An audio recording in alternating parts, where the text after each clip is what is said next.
What's up, guys? Welcome back to another episode of this Southampton career mode. Firstly, I just want to apologise. I know it's been a few days since my last video, but with the bank holiday weekend and my birthday and everything mixed in, with the hangovers and stuff, I just didn't have time to get a video up. But we're up now. We've got 3 massive Premier League games. You can see there is only 4 games remaining. We currently sit level on points with City. We are top. We've got the advantage, and we travel to the Etihad in the first game of this episode. So a massive, massive game. Look at their squad. I don't want to look too long because, quite frankly, it scares me. Modric, Cavani, Nasri, Navas, Toure. There is some massive, massive names in there. And we're a little thin on the ground, you know, with injuries. Players tired after the Champions League runs that we've been on. Obviously, you saw us book our place in the final of that. So we've got that to look forward to at the end of the season regardless. But a massive game here. And we got caught cold to begin with. City come flying at us. You can see just 3 minutes on the clock. Some really, really good link-up play here. The ball finds its way to Cavani. The back heel completely does everybody. And Yaya Toure runs in to finish the move. So, worst possible start for us. Giving ourselves a massive uphill battle. City are in form. They are second place at the minute. They're at home. So, everything looked to be against us from this point. The defence was all over the show. And they take an early lead. And they came at us again. You can see we're still inside the first 10 minutes. Some more fantastic link-up play. The ball goes back to Cavani. And he does that. I really didn't know what to say at this point. I felt like just putting my controller on the floor and just letting the rest of the game play out, because it seemed that no matter what I did, we couldn't cope with them. But to be fair to City, 2 fantastic goals. Team goals, really slick passing stuff. I tried to close the ball down. I tried to block the shot, but they were just moving the ball away from the defenders. And there was nothing I could do about it, basically. They are showing their quality. That's the sort of players they've got in the team. And they come at us again. 30 minutes on the clock now, and Nasri has no one near him, and he makes it 3-0. So I have no idea. I've got no words to describe how bad our performance has been in the opening half an hour here. In a game that really does matter as well. It could, with such little time remaining, be a title decider. But we have our first effort.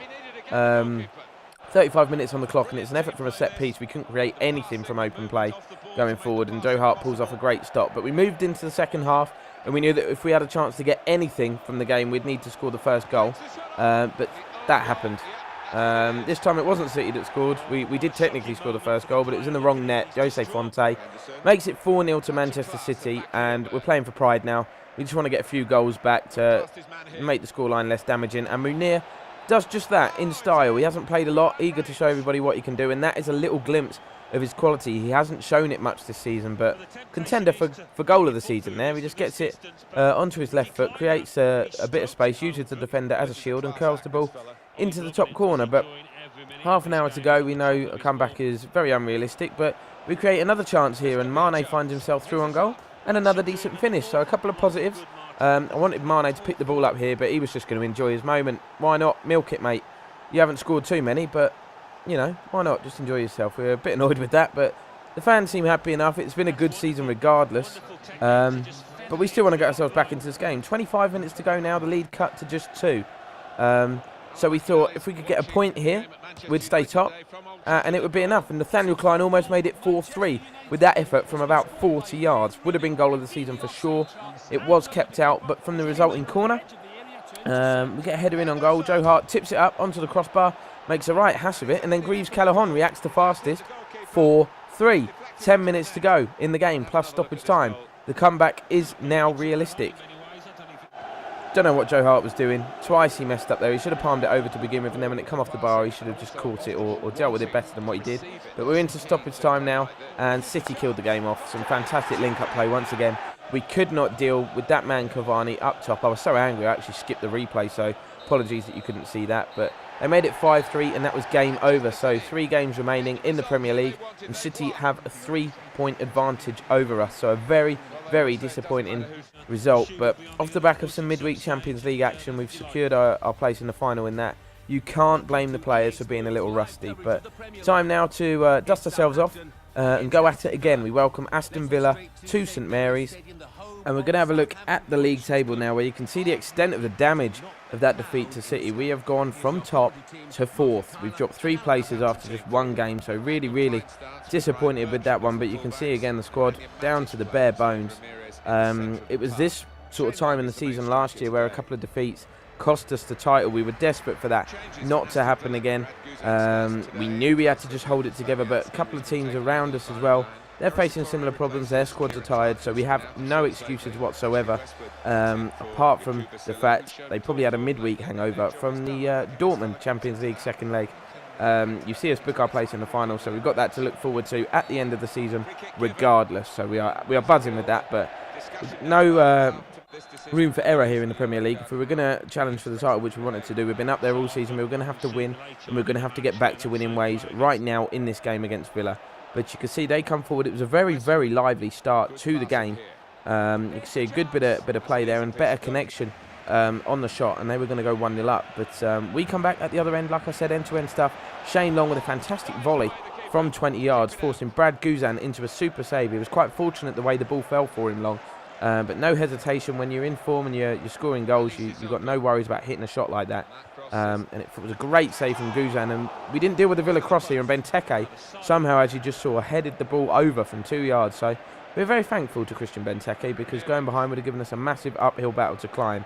But then informed man at the moment is Gaston Ramirez. He scored the winner against Dortmund, and he nearly put us 1-0 up here, 25 yards out on his stronger left foot. Just tried to bend one into that far corner, and he wasn't too far away. But in the second half, he came even closer as Nemanja Matic chipped the ball over the top, and he did that. So even closer indeed, smashing the ball into the top corner. Superb technique, just chesting the ball down, smacking it on the half volley, taking the shot instantly. Took the keeper by surprise, I think, but take nothing away from him. The ball over the top from Matic was perfect. He didn't break his stride, chested it down, and smashes the ball into the top corner of the net. 53 minutes gone, and we've got the lead that it looked like we were going to struggle to get. But just 5 minutes later, Villa go straight up the other end. And I feel a bit sorry for Nathaniel Klein here, because he doesn't actually make a challenge. He just kind of stands his ground. And the player goes down. I think it's Tonev. Just goes over his thigh, his knee, his body. We didn't stretch a leg out, anything like that. But Benteke had a glorious opportunity to bring Villa level on the hour mark. He stepped up. Fantastic penalty. Even better save. Fraser Forster, very much the hero of the hour at the moment. That is a rude Van Nistelrooy-esque penalty, for those of you that remember how he used to drill them into the side netting. But a great save from Forster. And then a short corner routine. Caught Villa out. Ramirez running onto the ball. Hit it first time. We thought that was in. But somehow that managed to fly an inch or two just wide of the post. So the score stays at 1-0. The game is still tight. Villa come forward. Gardner here hitting an effort after we didn't deal with the ball forward. And then we give the ball away cheaply, and Villa have a fantastic opportunity. The ball is played inside to Tonev, and he drags his shot just wide on his stronger left foot. Really surprising, but we move deep into stoppage time now. It's just a case of holding on, but the ball falls to Carlos Gil, the young Spanish winger. He forces Forster into a good save. Benteke 1 yard out, and Forster somehow spread himself. He got up quickly to keep the score at 1-0 and win us the game. So a vital 3 points. Forster very much the hero, definitely the man of the match for that one. And thanks to the goal from Gaston Ramirez, we picked up a vital 3 points. So we're going to end this episode by welcoming West Ham to St Mary's in the penultimate game of the season. There'll be just one more after this. So in order to have a chance, you can see at the table here, in order to have a chance of winning the title, we need to get 3 points in this game. City are 3 points ahead of us, but Chelsea and Man United both slipped up in their last game. So we've gone back up to second, and a win here would guarantee us Champions League football next season. It would take the pressure off in the final. I'd hate to go into that having to beat Barcelona, the best club side on the planet at the moment, in order to qualify for the competition next season. But West Ham now, time to put our Premier League hats back on and really give it one last push. And we have a nightmare start to the game, really. Inform man Gaston Ramirez, 1 minute on the clock. He goes on a fantastic one. It's a challenge run, even a challenge from Cresswell. Sees him end up in a heap on the floor, and he never really recovered from that. He's picked up a shoulder injury, and he's going to stay in the game despite he's just going to play through the pain. We couldn't afford to take him off so soon and waste a sub. But what about this from football from West Ham? Some superb one-touch stuff in and around our penalty area. We did not know what to do. It reminded us of City's game, but the ball falls to Andy Carroll. His first effort on his right foot is blocked by Ramirez, and the second effort hits the side netting, fortunately for us. And speaking of left-footed efforts, what about this for a volley from Lukas Podolski, inches over the crossbar. Ball brushes the top of the net on the way over, and that would have been the best FIFA goal I have ever scored in my life. But unfortunately for us, it didn't go in. And on the half-hour mark, Mane was robbed in possession. Hoffman dived in and we were completely opened up. Andy Carroll with the opportunity, and he does not waste it. One-on-one with Fraser Forster, who just drills the ball low past the keeper, and West Ham have the lead. They're looking to spoil the party. They're looking to make it impossible for us to win that Premier League title that evaded us by 2 points last year. I'm going to keep banging on about it because we want to get it this year. It was the aim. It was what we set out to do. But we've got an uphill battle now. But thankfully, Podolski gets down the left, squares the ball inside to Gaston Ramirez. It's a little bit sweaty, but we had no other option, really. Despite that injured shoulder, Ramirez manages to apply the finish and get us level before half-time to give us every chance of getting the 3 points we need from this game. So we move into the second half, and it was West Ham that started the brighter of the two teams. Cresswell here with some good link-up play with Noble. He puts a decent ball into the back stick, and their player was, I'm not sure who it was coming in, was inches away from nodding West Ham in front. And then a good effort here.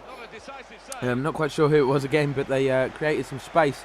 And Fraser Forster got down low to make a fantastic save at his near post. And from that, we went on a break. Mane using his pace, he tees it up to Shane Long, cuts inside, one man to beat, smashes the ball with his right foot into the bottom corner of the net, and Shane Long continues his run of goal scoring form. I say run because it's kind of been continuous from the start of last season, where he smashed in plenty of goals, and that, believe it or not, was his 21st Premier League goal of the season. And we almost doubled our lead just seconds later. We pounced on West Ham straight from the kickoff. Mane's effort from distance coming off the top of the crossbar, so unfortunately the score stayed at 1-0. And then a moment of madness from inexperienced defender Andre Hoffman. He's been so hit and miss this year. I know he's young, and I know he's got a lot to learn, but you can't afford to do that in the Premier League. And he gave us a tough final 5 minutes if we had to hang on with 10 men, but we managed to do that, picking up a vital 3 points in the process and taking the season right down to the wire. We're going to have a look at the Premier League now. You can see City are top, but I think they drew their game because we are now just 1 point behind with a superior goal difference. So everything to play for. If City draw and we manage to pick up the win on the final day, we will be champions. But we need other results to go our way. You can see we're ahead now. 2 points on Man U and a point ahead of Chelsea. But we have secured Champions League football, so the pressure is off. And we're going to have a look at who the teams are playing on the final day. We host Manchester United, and we need West Ham to do us a favour as they host Man City. But that is an episode coming next, guys. Thank you very much for watching this one. Follow me on Twitch and Twitter, and I'll see you again soon.